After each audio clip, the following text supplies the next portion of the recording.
It started when I was 6 years old. I was in school, it was the middle of a reading lesson, and I needed to pee badly.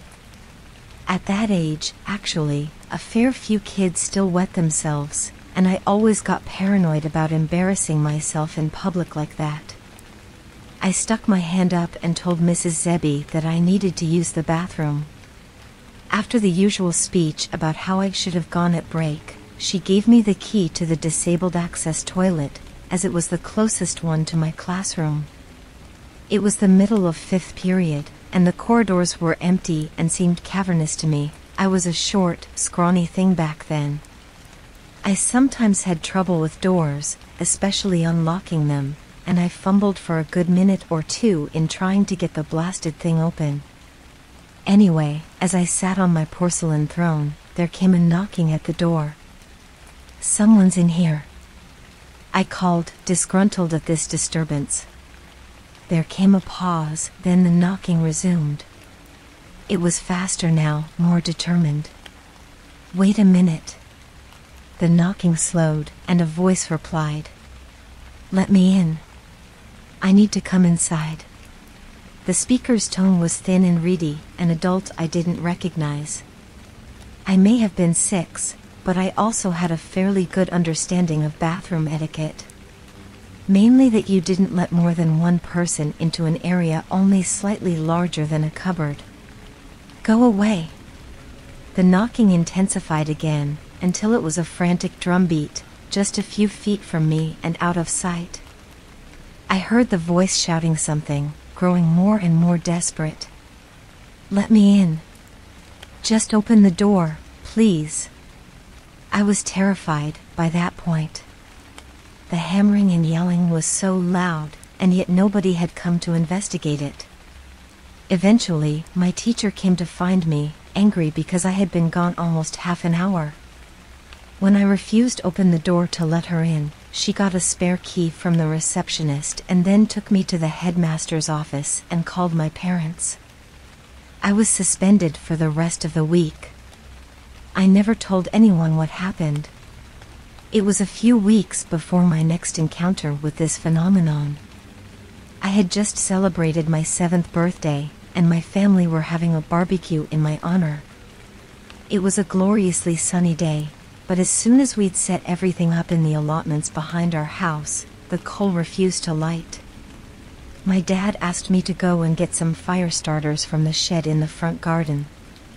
It was pretty cramped inside, and I wouldn't fit all the way, so I just opened it up, stood on tiptoes to reach the shelf holding my objective, then shut the door. As I turned away, a frantic knocking hit the other side of the door. "Open up. I need to come through." This voice was not the one I'd heard the month before. It was deeper, more brooding and angry. I said nothing, and hurried away. I had no idea what was happening, but it frightened me. As I walked away, there came a final thump, like a fist being slammed against wood, and I heard his voice again. "You little bastard. I'll rip your fucking teeth out. Let me through." I ran back to my party, and spent the rest of the day glancing over my shoulder. As you might have guessed by now, there were a lot of these voices. I count at least 30 total. Every month or so, I used to get them, pleading to be let through doors. Almost always, it would be immediately after I shut the door behind me, as though these strange entities had been following me. I never told anyone, but to be honest, I kinda just got used to it. It always made me jump, and some of the voices would make me feel uneasy, but I knew that I was safe, so long as I did not open the door. Some of the voices I got used to the extent that I even named them. There was one which always used to appear at my front door, at home. We have frosted glass, and I could see a silhouette of an average-sized man wearing a cap of some kind. He never spoke, but occasionally would push envelopes containing blank pieces of paper through the letterbox. I called him the postman. He was one of the more unsettling ones. If I tried to speak to him, he would look up, sharply, then begin knocking. I generally left the postman alone. 20 years on, and I have retained as much normality as possible. I have plenty of friends, and I even have an on and off relationship with a girl I met last year. Not bad for a guy who wakes up in the middle of the night and listens intently to noises you can't hear on the other side of the door. Yeah, my buddies think I'm strange and kooky, but they put up with it. They're all great. I'll miss them. You see, things have started to get strange. Well, stranger than usual, I suppose. 3 weeks ago, I awoke, sweating and crying, though I do not know why. My dream had been, from what I recall, fairly normal, when a huge shadow had abruptly fallen over everything. Literally, the second I opened my eyes, there came the knocking at my bedroom door. Not just normal knocking, though. This was truly frantic. "Who goes there?" I yelled. Please.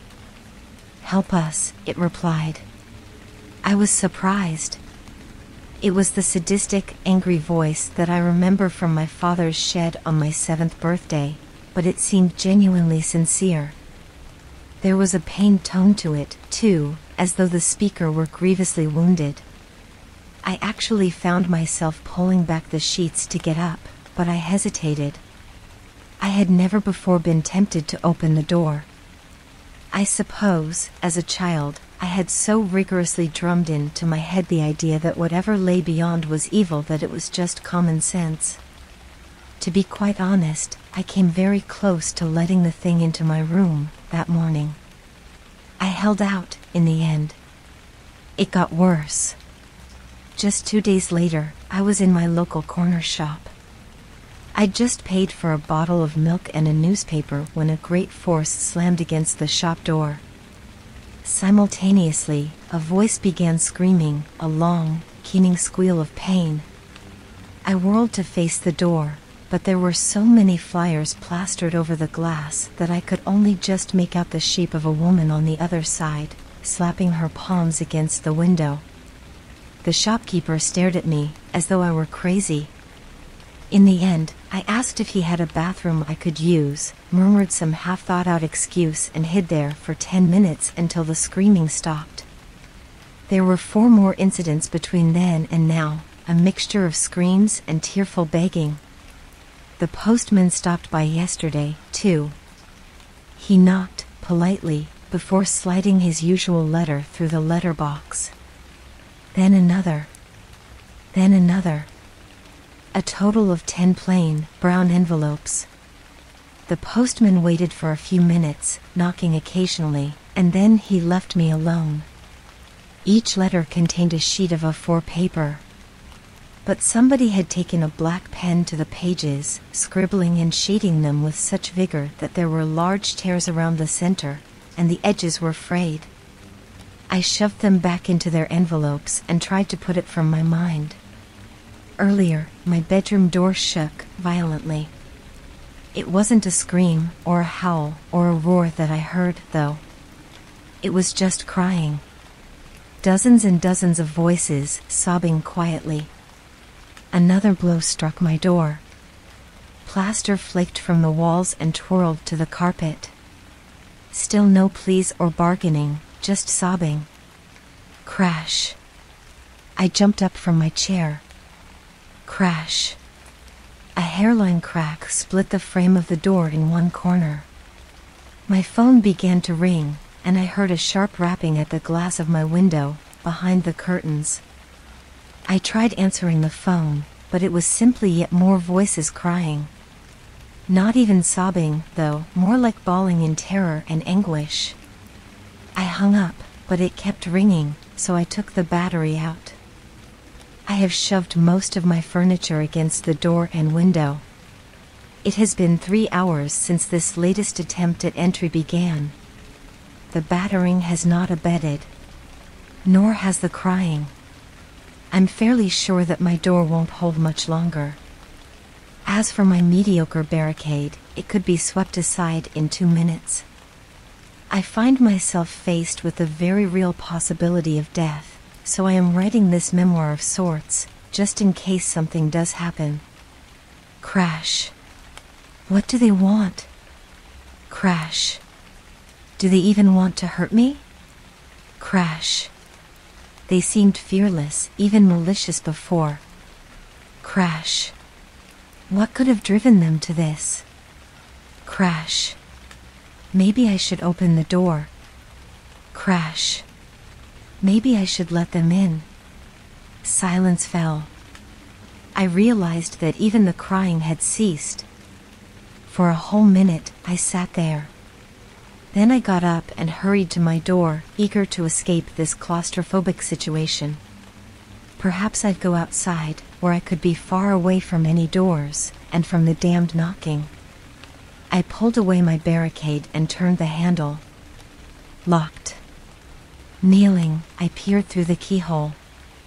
Beyond my bedroom door was not the corridor that I remembered, but another room, some kind of library or classroom, I think. It seemed unoccupied, but for one kid, sitting and reading with his back to me. I banged on the door. Hey, kid. Let me out, okay? He glanced over his shoulder. Yeah, over here. Could you open the door, please? I can't. I'm in detention. I'm not supposed to talk to anyone. Go away. He turned from me.